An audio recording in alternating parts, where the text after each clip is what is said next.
Imagine, for a second, a single soldier. She puts on her queen's armor and rides out, alone, to face an entire army. Not for glory, but to create a diversion. This isn't some made-up legend. This is the real story of Jalkari Bai. So let's set the scene. It's April 1858. We're at the fort of Jhansi, and it is completely surrounded by the British. For the leader of the rebellion, Rani Lakshmi Bai, there's just no way out. Every option looks like a dead end. The fort is going to fall, and when it does, the heart of the resistance goes with it. She has to escape, but how? How do you get away from an entire army?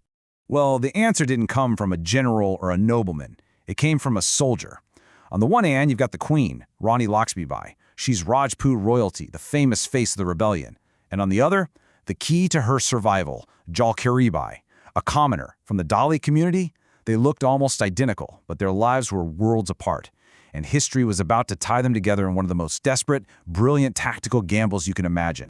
To really understand a decision like that, you can't just look in the official military records. They won't tell you the whole story. You have to listen. You have to listen to the songs the old-timers still sing in the villages around Jhansi. So let's find out how a girl from a small village became the Queen's most important commander. And this right here, this says it all, doesn't it? The official histories, the ones written by the powerful, they're completely silent about her. But the Bundali oral traditions, the folk songs of her people, oh, they remember. They sing about a girl who had so much courage, so much natural skill, that she was practically a warrior from birth. Her journey was just incredible. Born into the lower caste Koli community, she wasn't raised to be quiet or subservient. Nope, she learned to fight with swords, with a bow, you name it. Then she marries a soldier in the Jhansi army, and pretty soon, her skill and that uncanny resemblance to the queen gets noticed. She was hand-picked by the Rani herself to join the Durga Dal, the elite all-women regiment. See, she wasn't just a convenient lookalike. She was a highly trained officer. Okay, so that brings us right back to the siege. The walls of the fort are crumbling, the British are closing in for the kill. And it's in this moment of total crisis that Jalkari Bai steps up. And she doesn't just offer her life, she offers a brilliant, audacious plan. This wasn't just some selfless act of sacrifice. No. This was a masterclass in military tactics. Step 1, she puts on the queen's armor. Step 2, she rides directly towards the British, not away from them. But here are the key parts. Steps 3 and 4. Her job was to create so much chaos, to fight with such ferocity, that the entire British army would focus on her, completely convinced they were about to capture the Queen of Jhansi. And that's exactly what she did. As the British forces under General Sir Hugh Rose were getting ready for their final assault, this lone figure just charges out of the fort gates. Dressed as the Rani, fighting like an absolute demon, she rode straight into the heart of the enemy lines. And here's the incredible part. It worked. The plan actually worked perfectly. While the entire British army was distracted trying to capture this decoy queen, the real Rani Lakshmi Bai and her young son slipped out of the fort through another gate.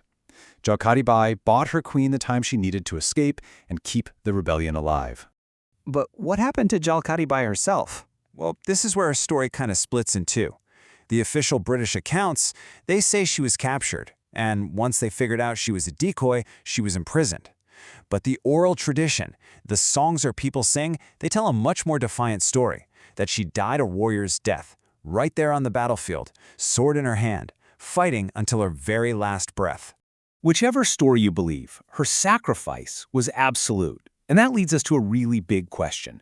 Why was someone so pivotal, so central to one of the most famous events in Indian history, why was she basically erased from it?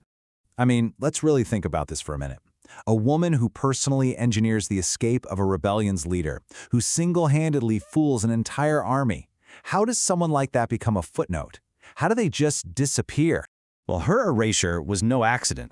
You have to remember that history is often shaped by politics, and, especially in India, by caste. The mainstream story always focused on the royalty, the upper caste leaders.